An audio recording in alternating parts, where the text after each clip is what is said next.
আচলতে অসমতো বেলেগ কোনো মন্ত্ৰী নাই। মন্ত্ৰীৰ নামত এজনী আছে আৰু এমএলএৰ নামতো এজনী আছে, তেওঁৰ নাম এখন হিমন্ত বিশ্ব শৰ্মা।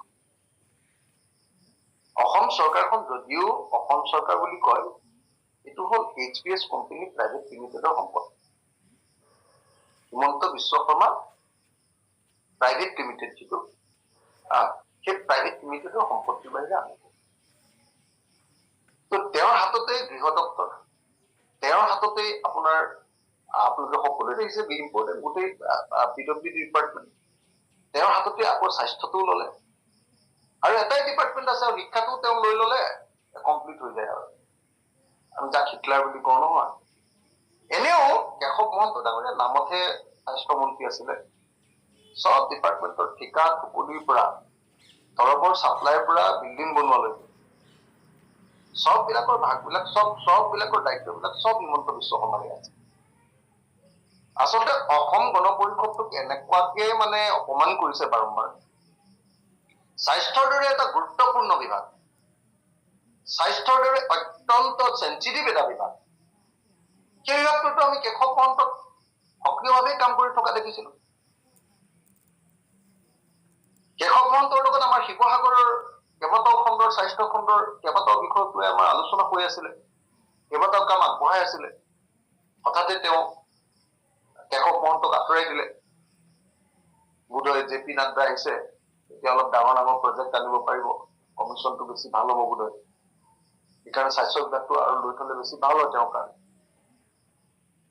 হিমন্ত বিশ্ব শৰ্মাই আচলতে মানে এনেও আপুনি জানে যে হিমন্ত বিশ্ব শৰ্মাই আগতে যেতিয়া আপোনাৰ বেলেগ বেলেগ ডিপাৰ্টমেণ্ট, যিমান বিলাক ডিপাৰ্টমেণ্ট, শিক্ষা ডিপাৰ্টমেণ্টৰ মন্ত্ৰীও আচলতে হিমন্ত বিশ্ব শৰ্মা, বিত্তৰ মন্ত্ৰীও আচলতে হিমন্ত বিশ্ব শৰ্মাই, PWD মন্ত্ৰীটো হয়েই আৰু তেওঁতো নাম দায়িত্বই আছে। এতিয়া আকৌ স্বাস্থ্যটো লৈ ললে, সেইকাৰণে নামকেও আছে আচলতে। যদিও শিক্ষা বিভাগটো যদিও ৰমেশ পেগুৰ হাতত আছে, সেইটো ডিপাৰ্টমেণ্টটো লৈ ললে ফাইনেল হৈ যায় যে আচলতে গোটেই চৰকাৰখন directly Himanta Biswa Sarma company private লিমিটেডৰ হয়, HPS কোম্পানী প্ৰাইভেট লিমিটেডৰ হয়। এইটো কোম্পানীত আৰু বেলেগ কোনো নাই, চেয়াৰমেন এজনী আৰু CEO একেজনে, তেওঁৱে গোটেই ডিপাৰ্টমেণ্ট চলাব, তেওঁৱে সকলো কাম কৰিব, সব কমিশ্যন তেওঁৱে খাব, সব কাম তেওঁৱে কৰিব, বিল্ডিঙৰ দায়িত্বও তেওঁ, ঔষধৰ দায়িত্বও তেওঁ, সব কাম বিলাকৰ দায়িত্বটো তেওঁ, ৰাস্তাৰ দায়িত্ব তেওঁ, সব কাম তেওঁৰে থাকিব। এইটোৱে হ'ল তেওঁৰ ডিপাৰ্টমেণ্টৰ কাম। তেওঁ মুখ্যমন্ত্ৰী হিচাপে এইটোৱে কৰিছে।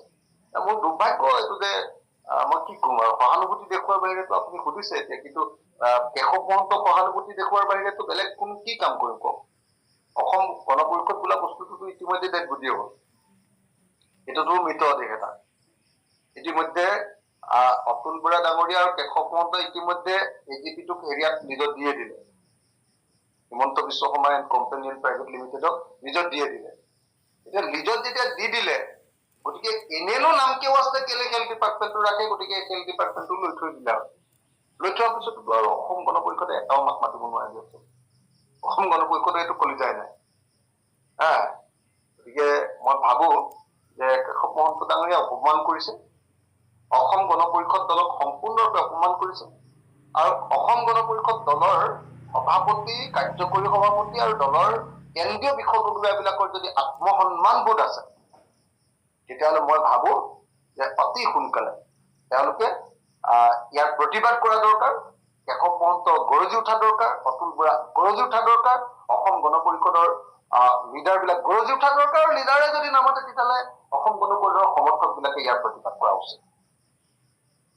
মই ভাবো যে এইটো একদম অসম গণ পৰিষদৰ প্ৰতি অপমান, অকল কেশৱ মহন্তৰ প্ৰতি অপমান নহয়, অসম গণ পৰিষদৰ প্ৰতি অপমান, আৰু এনেকুৱা অপমান কেতিয়াও সহ্য কৰি থকাটো উচিত নহয়। মন্ত্ৰী আৰু বিধায়ক বুলি এতিয়া কেৱল হিমন্ত বিশ্ব শৰ্মাই আছে। স্বাস্থ্য বিভাগৰ দায়িত্বৰ পৰা আঁতৰাই কেশৱ মহন্তক অপমান কৰা হৈছে। ইয়াৰ বিৰুদ্ধে অসম গণ পৰিষদে প্ৰতিবাদ কৰিব লাগে।